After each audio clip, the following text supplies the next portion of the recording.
Hello, everybody. Welcome back to the SuperJersh Show, my podcast where I talk about random things, randomly, usually video games, music, movies, and TV shows. This podcast is also available on iTunes and Spotify. Just search SuperJersh. If you want more episodes of this podcast, you can visit my website, SuperJersh.com. If you want early access to the podcast and to have it ad-free, you can support me at any tier on patreon.com/SuperJersh. If you want to support me for free or follow me anywhere else on YouTube, Twitter, and Instagram, I am all at SuperJersh. If you want to be a part of the show with your questions, comments, or suggestions, you can email me, SuperJershShow@gmail.com. I want to welcome new patrons Kelvin, Annabellae, I think, is based on how you spell it, and Rachel. This is a different Rachel than the last Rachel I thanked because it's spelled differently, and you joined later. Hello, different Rachel. Thank you, Patreon executive producer Mirror's Edge Girl, and thank you, legendary Patreon producer Zelbinian, for your support and for the Battle of the Bands series happening on Patreon. I'm having a lot of fun with that. Let's talk about games.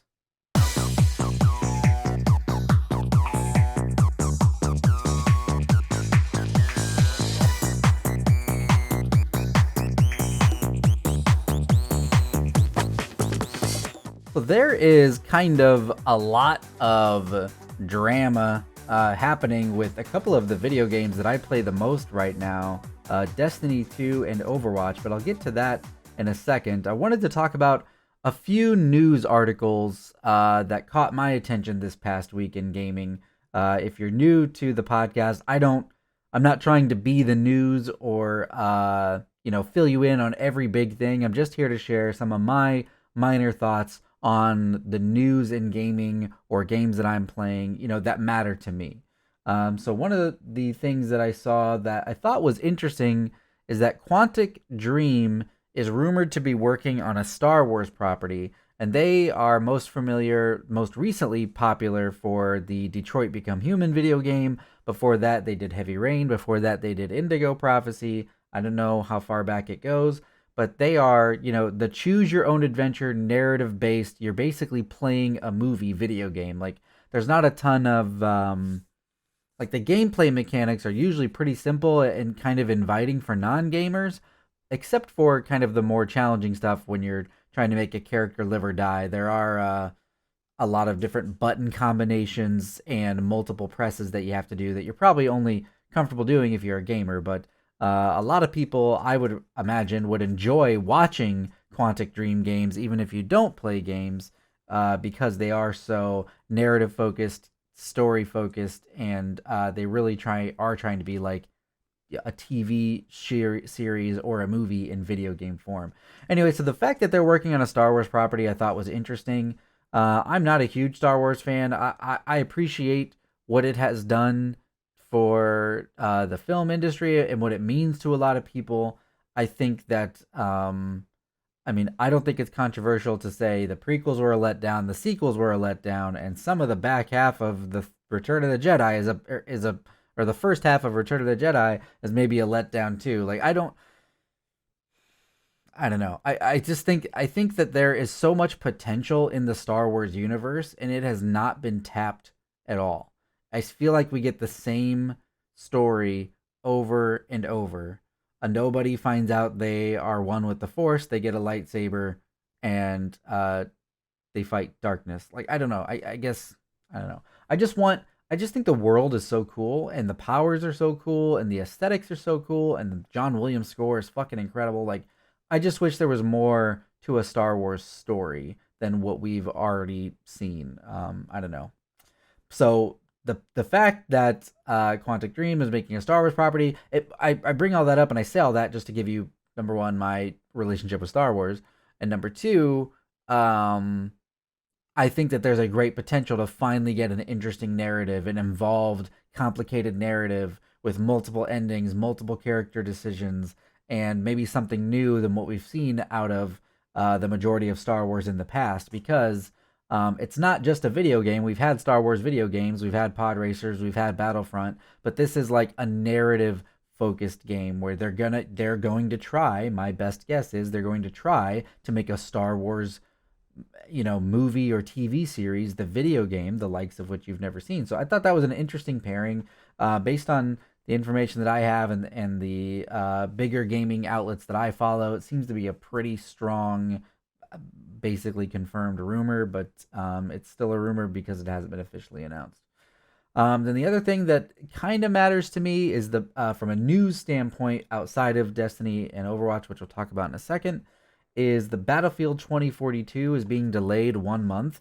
The Battlefield series is a series that I really respect and enjoy. I think the level of the battlefield, for lack of a better term, with boots on the ground, tanks, motorcycles, airplanes, boats. Yeah, so basically air, land, and sea battles with giant player counts, all kinds of weapons, class-based assistance with medics and assault and tank. Like, I just think what they do is really cool. The destructibility has always stood out to me as something really unique.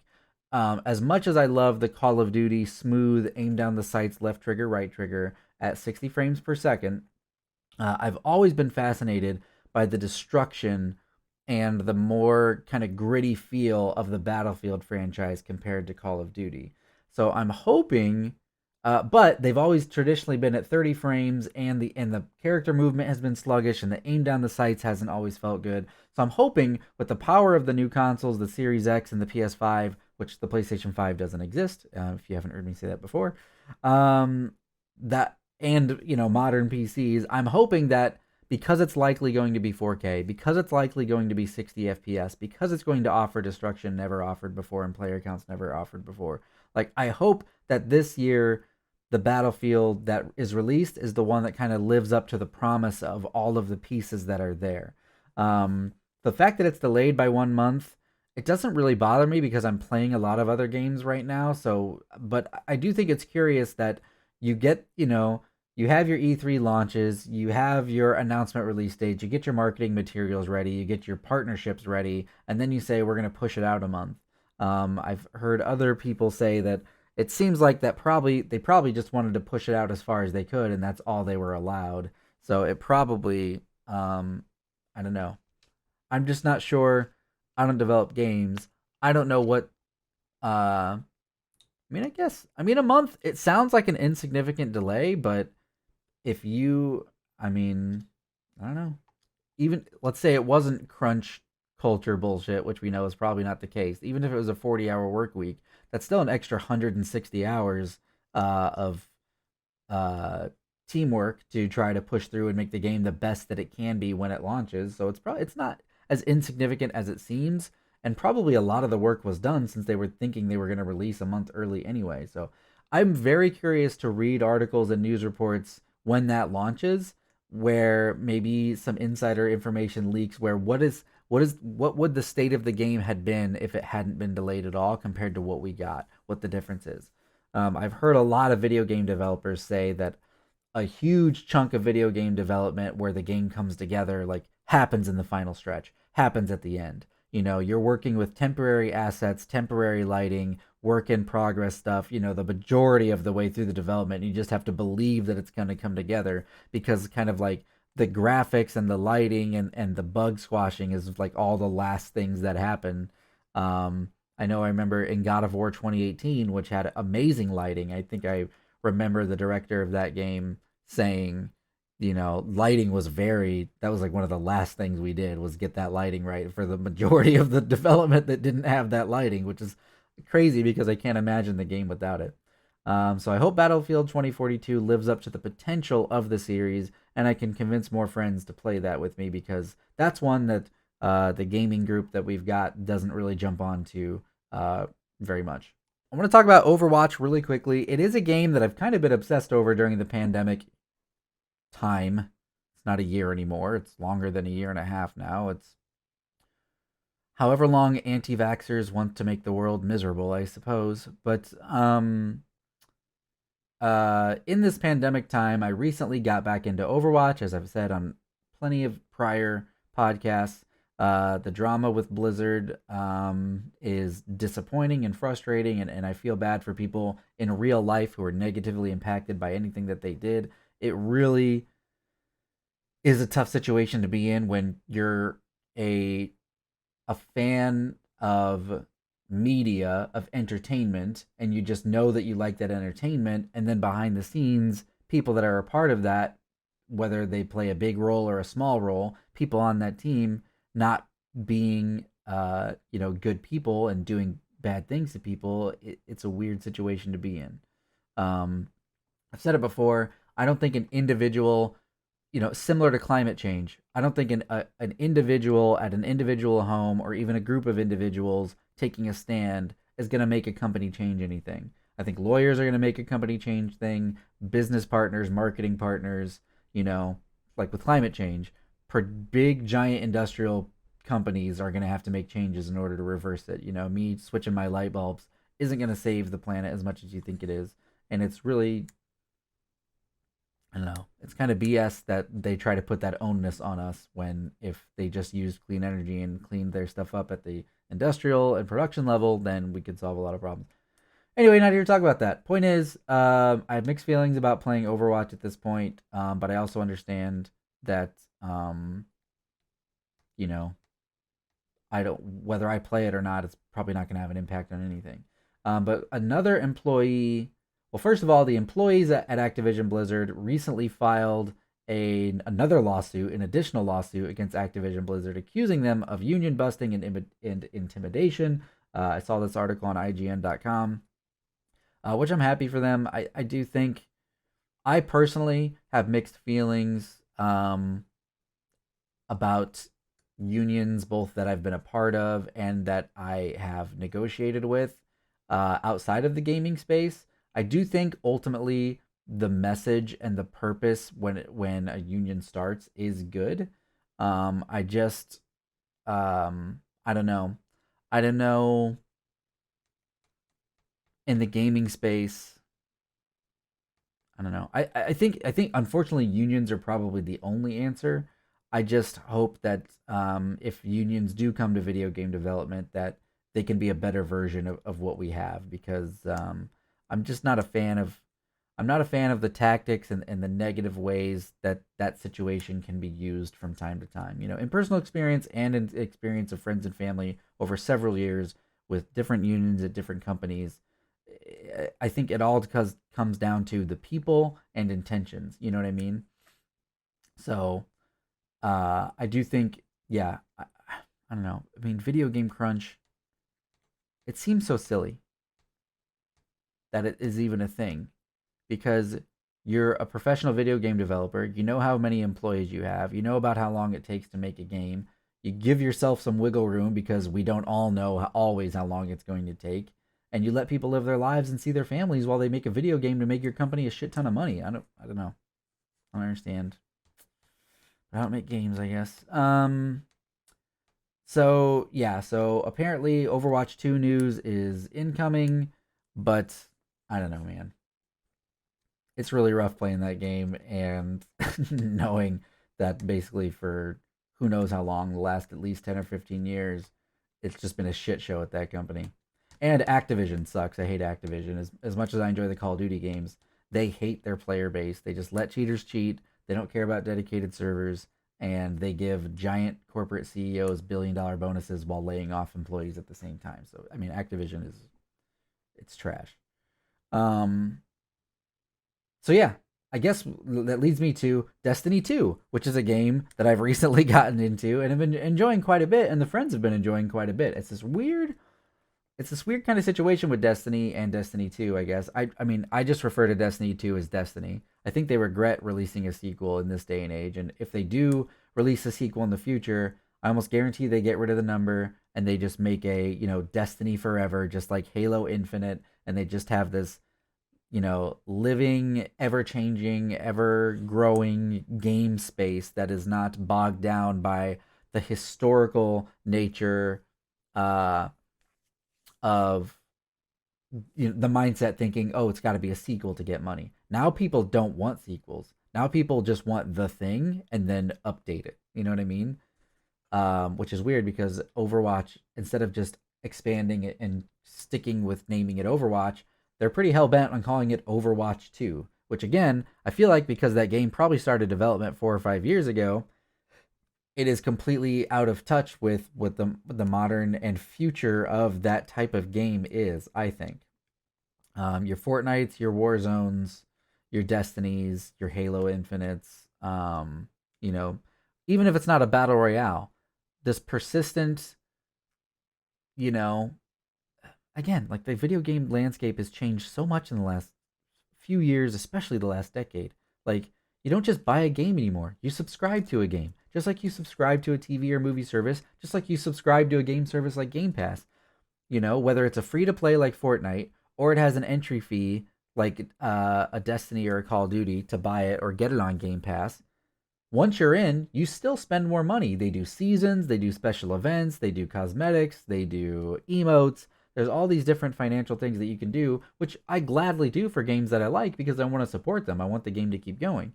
But this whole, yeah, this historical pressure to release a sequel, I think Destiny wishes they probably didn't succumb to that. Anyway, so there's a game mode in Destiny called Trials of Osiris. And again, I'm a Destiny newbie, but I'm going to try to explain this in terms that won't bore people who already know about Destiny and who will maybe be of interest to people who don't know about Destiny at all.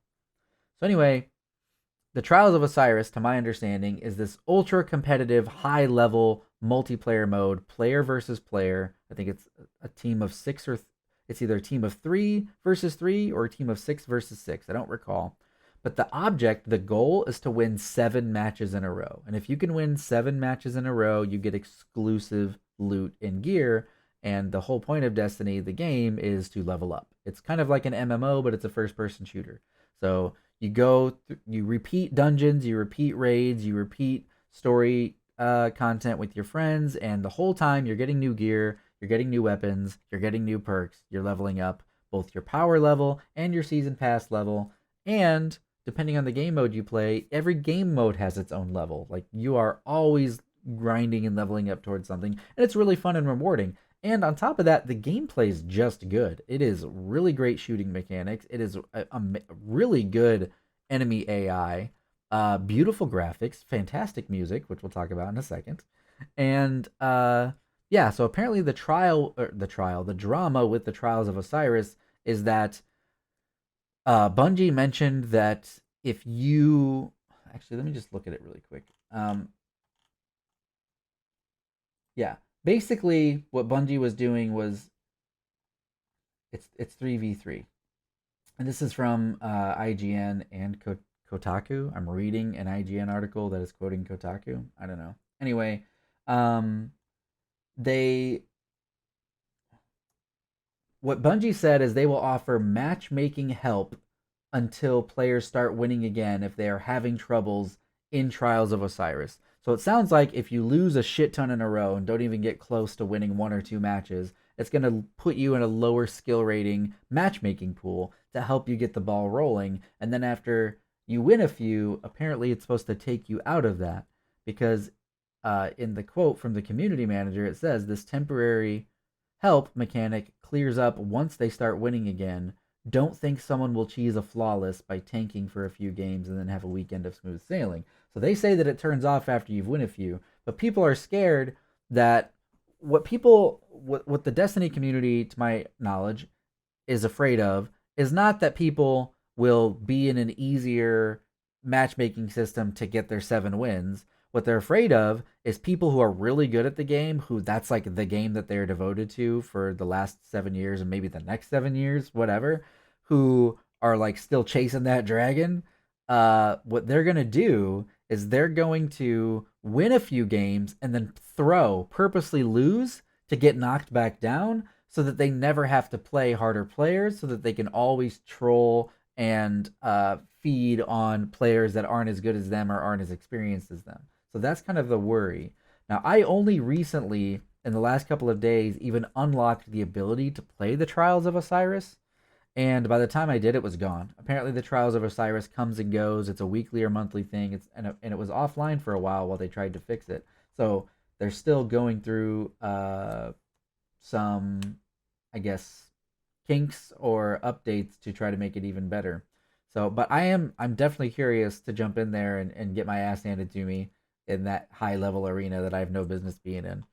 Um, so the other news with Destiny is that apparently a former Bungie composer who worked on the Halo series and also worked on Destiny is charged with contempt of court over use of Destiny music. This is from IGN.com, but they quoted a different site, Eurogamer, that basically, long story short, this composer, what's his first name? Marty O'Donnell, apparently is alleged, I guess he was found guilty, I don't know, is said to have used Destiny music on his personal pages, on his personal YouTube, on his personal Bandcamp. After he left the company, he recorded, he wrote the music, but when you work for a giant corporation like Bungie or maybe it was Activision at the time, because Activision was with Bungie for a while till they went on their own with Destiny, they own it. You wrote it for them to own it. So, yeah. Apparently he tried to, or succeeded in releasing recordings of the music on his personal pages and then gave people opportunities to donate to him, whether it was through a one-time donation or subscribing to his YouTube. And apparently he was found in contempt of court for doing that.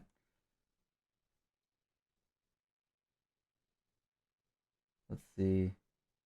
Yeah, it looks like he also tried to sell other original music not related to Halo or Destiny to help him pay for the legal battle or something.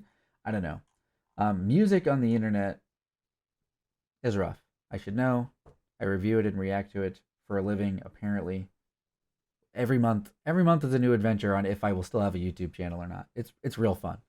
So yeah, Destiny 2, a lot of fun. Definitely enjoying it with the friends. I've leveled up quite a bit.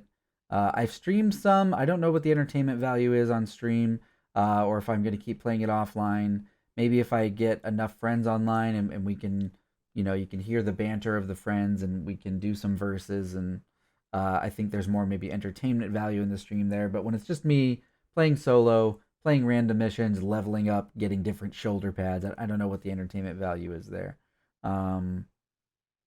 But yeah, so those are the games that I'm playing right now, and that's the latest gaming news.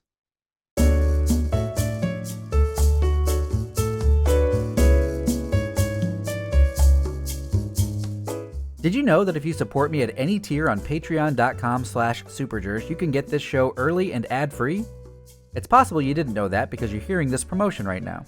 And you may also not know that patreon.com/SuperJersh has dozens of exclusive reactions never released to YouTube, including TV show and movie reactions, like The Queen's Gambit, The Boys, Twin Peaks Season 1, Watchmen, and Twilight. But Jersh, I only care about when you talk about music.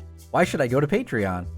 Well, dismissive listener/viewer, the exclusive reactions I mentioned include several music reactions from a variety of artists, including 10-track mixtapes and full album reactions. These are 90-minute videos ad-free of nothing but me reacting to and reviewing music. But Jersh, also, what if I mainly care about your gaming content? Well, then you're a liar, listener/viewer, because nobody cares about my game streams on twitch.tv/SuperJersh. So head on over to patreon.com/SuperJersh now to support me at whatever tier you are most comfortable so that the reactions, reviews, podcasting, and gaming can continue.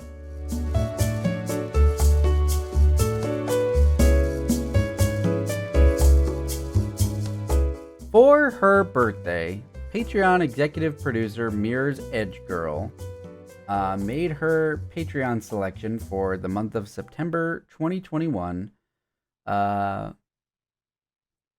She selected a movie watch-along for Twilight New Moon. She also, last year, had me do a watch-along for the first Twilight movie. So it only makes sense that we keep the series going. So in this portion of the podcast, I'm going to talk about Twilight, New Moon.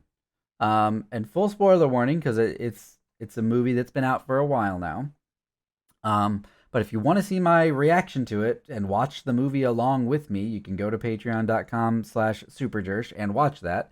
Or you can go back in time and you can watch the whole series with me so far. You can go watch the first Twilight reaction. I had never seen the Twilight movies. I had never watched the trailers. I'm very vaguely familiar with the imagery, some of the posters, some of the characters, and some of the names lampooned in other pop culture. But I, by and large, don't know what to expect when I go into those movies. They're all a fresh chance with me.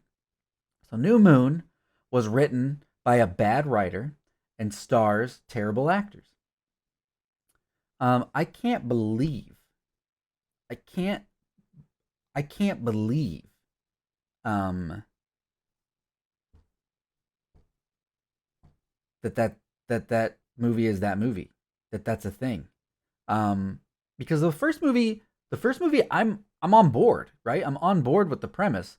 Vampires and werewolves for teens. It's Romeo and Juliet. Fantasy is always popular, both in kids and in adults. We love fantasy. We love, using our imaginations and seeing a fantastical worlds and creatures we could never imagine to get out of the mundane day to day life that we live that is not fantasy creatures. And so even though the writing was bad and the acting was not great, for the first Twilight, I was on board with the premise. Vampires and werewolves, Romeo and Juliet, done terribly, but fine. They tried to do new things. I did not like the new things. I think vampires sparkling diamond will always not be good. Not a good decision creatively. I don't think it is entertaining. I don't think it's interesting. It doesn't work for me. And like I said, I felt like I had a pretty open mind when it came to Twilight. And with this one, with New Moon, the opening, I was actually pretty excited. I was like, okay, they got the world building out of the way with one. We established, what this is, what the tone of this is, who these characters are, what matters, how cheesy this is going to be, how melodramatic this is going to be. Now we get to amp it up. Now we get to go to 11 because the rules are set. The board, the chessboard is set. Now it's time to have fun and move the pieces around and interact. And you get that in the first maybe 5 or 10 minutes where the Jake Sully and Arpats have a confrontation or an interaction, and you can already tell that they're going to fight over her. And you get, her memories of the first movie, realizing this, or remembering the car being damaged. And you get the sense that, Arpats is all in. I mean, at the end of the first movie, it's like, I'm all in. We're all in. We know that we can't be without each other. And then 20 minutes into this movie, he dumps her for dramatic tension, which is funny because it was not dramatic tension. But the only reason that he did, there was no character reason to do that. Because you've already gone through the trouble of interviewing your fucking human girlfriend to your vampire fucking family. She knows you're real. She knows you exist. What it doesn't make any sense. It doesn't make any sense from a character perspective, from a logic perspective, especially when you consider the fact that he's supposed to be 100 fucking years old and should have learned a lesson or two and know a proper cadence and progression in a relationship. Okay, I'm just saying, if you've gone that far, it doesn't make any logical or emotional sense that he would hit Control Z on that at all.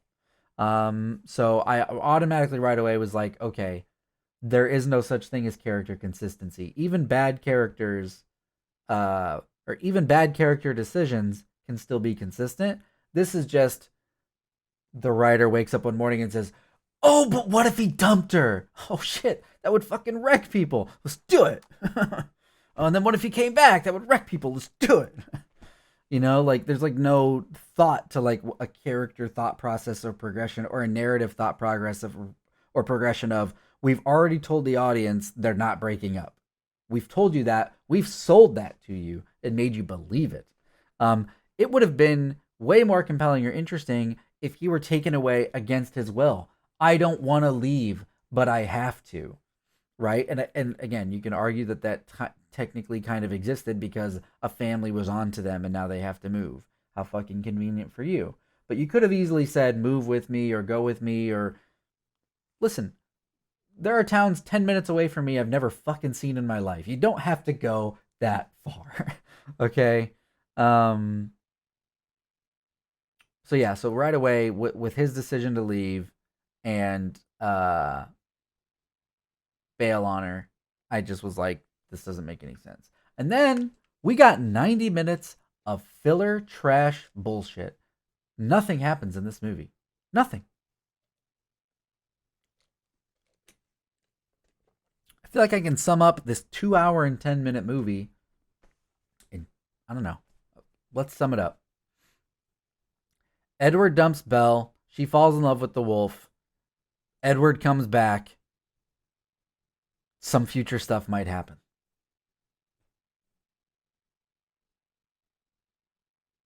Right? I don't think I'm wrong. The most entertaining parts of this movie were flashbacks from the first movie and teases for the next movie. This movie was sit around and do jack shit. You know what I mean?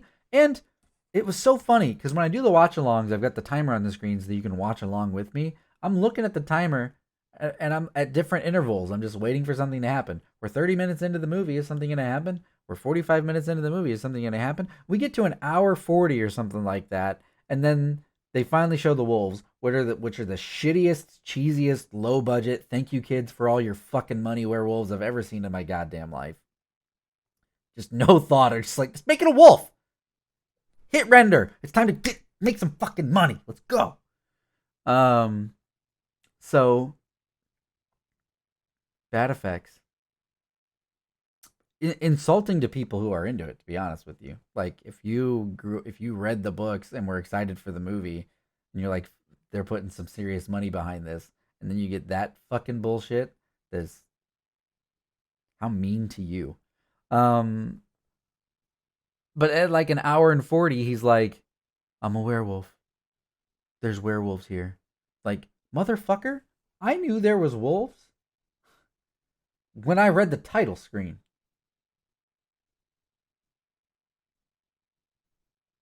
Like, what did the movie think?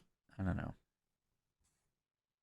And then there's like the secret vampire order of hierarchy, and there's always another name. Like, first you think this is the one you have to worry. Like, in the first movie, it was the guy chasing him down. Now you got to worry about his ex-girlfriend. Now you got to worry about, I don't know what his stupid name was. The guy with the long black hair, which could be anybody because that's how vampires look all the time.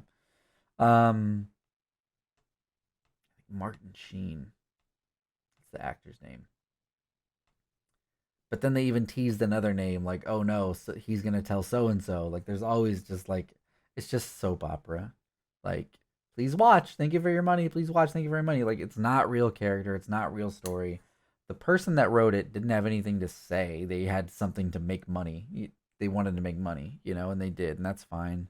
But it was really disappointing, considering how much of a chance it had with me based on the first movie, like, there was so much potential to, and again, we're probably going to get there if I keep getting requests to watch these movies.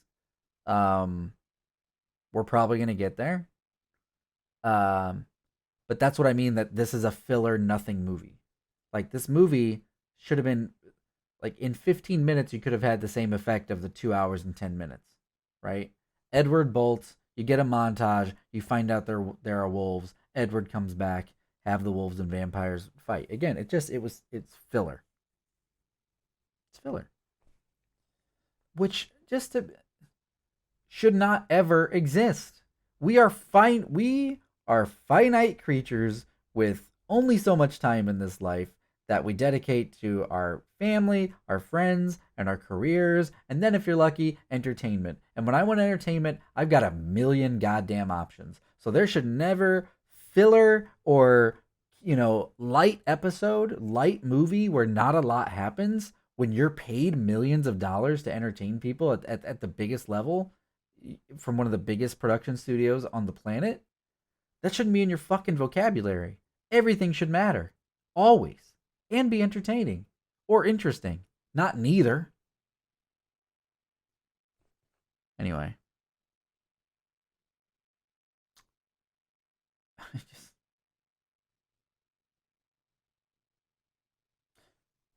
I'm going to look it up. I said it in the watch along that I don't want to know how much money this movie made because it would break me. $712 million.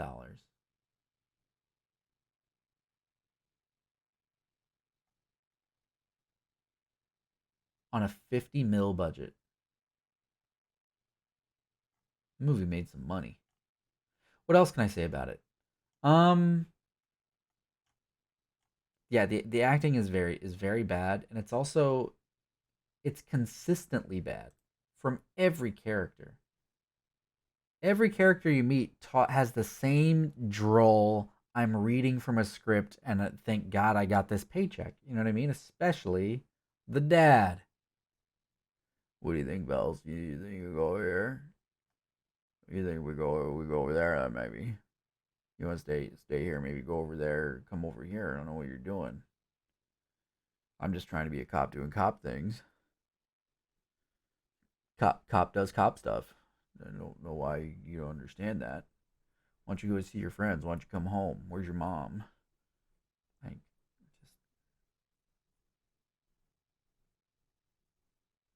So that's all bad. And the music's real bad. Every 30 seconds there's some bullshit indie rock fucking fake love shit. And the audacity, the hubris to to put Twilight in the same fucking breath as Romeo and Juliet, to literally have a cover of the Romeo and Juliet book at the start of the movie. Like, you don't. Twilight. Man, did I almost say something. Anyway, honestly disappointed in how filler that is. Hopefully, at least be interesting. Don't be so nothing. Anyway, shorter episode this week, but I only watched one movie, and I normally watch 2 or 3 movies. I tried to fit in some time to do the watch party on Twitch, but I haven't had the time, and I don't know. It seems like people aren't interested in it. Like, I want to do things people like, but things need to grow. We gotta bring in new people. American Psycho. Was that American Psycho? Anyway, it doesn't matter. So that's going to do it for this episode of the SuperJersh Show. As a reminder, I'm also available on iTunes and Spotify. Just search SuperJersh. If you want this podcast ad-free and early, you can support me at any tier on patreon.com/SuperJersh. If you do happen to listen to this publicly or watch the videos on YouTube, like the videos, comment, subscribe, maybe rate the podcast on iTunes and Spotify, help it find an audience. Again, the core point is video games, movies and TV, and some music discussion too. If you don't want to support me on Patreon, but you want to support me for free, you can subscribe to my YouTube channel. You can follow me on Twitter and Instagram, all at SuperJersh. If you want to be a part of the show with any questions, comments, or suggestions, you can email SuperJershShow@gmail.com. As always, thank you for listening. Until next time.